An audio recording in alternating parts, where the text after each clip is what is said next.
السلام علیکم ورحمت الله وبرکاتہ. نن تاسو ته زه د صدقې تعریف او د هغې فضایل او یو عجیب واقعه بیانوم. صدقې تعریف دا دی: صدقه څه ته ویلی کېږي؟ صدقه ویلی کېږي خپل حلال مال نه الله په لارې کې الله رضا لپاره څه ورکول، خرج کول. د قرآن نوم ثابت ده. الله رب العالمین سورة الفاتر کې وایي چې هغه خلک چې ما له مال ورکړی دی هغوی خرچه کوي زما په لارې کې، پټ او څرګند خرچ کوي، او دوی د هغه تجارت غواړي چې هغې کې نقصان نشته. یعنې الله لارې کې دوی خرچ کوي، دوی د هغه تجارت خوښمند دي چې هغه کې خساره نشته، نقصان نشته. نو صدقې خو ډېر غټ غټ فضیلتونه دي. حدیث کې هم راځي، حدیث نه هم صدقې فضایل ثابت دي چې څوک صدقه ورکوي الله په لارې کې کوم روان مصیبتونه پریشانۍ دي الله رب العالمین به دغه پریشانۍ دنه ختم کړي. کوم مصیبت د تقدیر کې لیکلی شوی دی هغه مصیبت په دغه صدقې د برکته الله رب العالمین دنه ختم کړي، د باندې نه راځي. یو واقع موجود ده. حضرت عیسی علیه السلام په زمانه کې یو سړی و، هغه به د خلق تنګول، عوام به یې تنګو، عام خلق ته ډېر سخت تنګ شوی. نو خلق راغله عیسی علیه السلام پسې. عیسی علیه السلام ته یې وی چې الله رسوله دا سړی چې کوم دی دی مونږ ډېر تنګوي، هر وخت ور کې نسلي څنګه پښتو کې مونږ ور کې نسلي مونږ او ډېر تنګ کړي و د مونږه، ته الله نه د لپاره خیرې وکړه.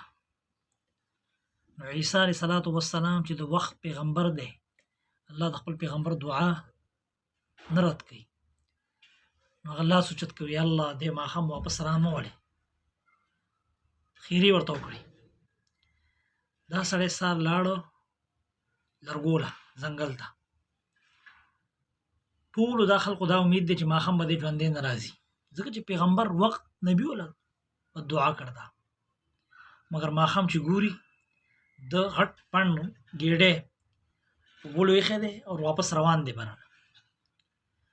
نو خلقو عیسی علیه السلام ته وویل چې الله رسوله تا خو دله سار خیرې کړې وي، خو هغه دی روان دی بره نه راغی واپس. عیسی علیه السلام دا سړی راوغوښته، ده ته وي تا چې دا لرګو پڼ په اوږه ایښی دی، په سر دی ایښی دی، دا کوله وکړه. چې دا یې کوله وکړه دومره غټ مار پکې پروت و، که هغه مار دله په سر باندې ټک ورکړی وی یو په ځای سوړ شو. مګر هغه مار نه دی الله ولې بچ کړه؟ ده نه عیسی علیه السلام تپوس وکړه ته ولې بچ شوې د ایمان نه؟ تا څه کار داسې کړ دی چې زما بددعا هم تا باندې اثر ونه کړه؟ ده ورته ویل الله رسوله ما سره سار 2 روټۍ وي، ما ځان سره وړې وي، هلته ما ته لارې کې یو سوالګری سایل میلاو شو چې هغه ما ته وي زه وږی یم، انسانه زه وږی یم، ما سره مدد وکړه، ما له خوراک سامان راکړه. نو زه ولګېدم، ما یو روټۍ مې هغه له ورکړه، یو ما وخوړه، صدقه مې کړه. عیسی علیه السلام وایي دا دغه صدقې برکت دی چې ته الله ژوندی واپس راویستی. یعنې دا مار چې کوم دی د تا له ټک راکړی ته په ځای مړ پروت وي. نو صدقې دومره غټ فضیلت دی چې پیغمبر هغه لپاره به دعا وکړه، هغه باندې هغه ونه لګېده. څه په وجه؟ صدقې په وجه هغه صدقه کړې وه. نو موږ هم پکار ده کوم حلال مال الله موږ له راکړی هغې نه موږ صدقه وباسو، غریبانانو له ورکوو، خپل اړوس پړوس کې وګورو.